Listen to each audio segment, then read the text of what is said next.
After a lengthy and emotional trial, this young woman is quite happy she is finally getting sentenced today. Since she is guilty of first-degree arson, she is undoubtedly going to get some very serious prison time. But she is okay with that. She fully accepts that she did something wrong and that she deserves to be punished for it. She is just glad that after today she can truly start making up for what she did by sitting out her sentence, and also slowly begin moving on by having a release date to count down to. Of course, the many years of having to live in cuffs and chains ahead of her will still not be pleasant. But being incarcerated is going to be so much more bearable once she knows when she finally gets to have her freedom back. So she truly can't wait until the judge gives her sentence.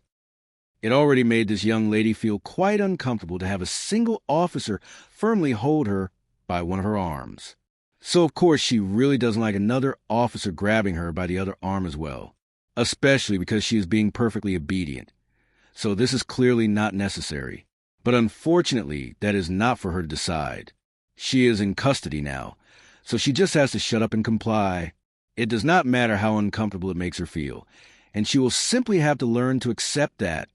Claudia Tavares Hochler. This woman is facing decades in one of Brazil's most notorious prisons, and that is, of course, making her lose her mind. Unfortunately for her, though there is absolutely nothing she can do about it, she murdered and dismembered her husband after all. So it is simply what she deserves, to be stuck in a small, miserable cell block every single day, living in cuffs and chains, and treated like the brutal killer she is. Jaya Cruz. With all the attention her trial has gotten, this young inmate has had to endure a lot of attacks on her identity as a trans woman. People constantly mock her, insult her, and even demand she gets locked up with male inmates to try and combat that she tries her best to look as feminine as she can when being filmed. But sadly, that is a lot harder when you are incarcerated than when you are free. That unflattering bright orange uniform she is forced to wear doesn't exactly make her feel like a lady after all.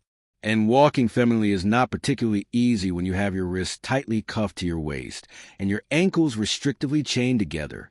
Unfortunately for her, though, this is simply how she has to accept being treated. The justice system doesn't care about her insecurities or the harassment she has to endure, and there is absolutely nothing she can do about it. Carly Sasala, with her hands tightly cupped behind her back, this young lady is trying to process the sentence she has just been given. 3 years in prison for a deadly car crash. Of course, she feels deeply miserable about having to be stuck in a small, somber cell block for the next few years of her life. But at the same time, she knows it is also a much more lenient punishment than she should actually get.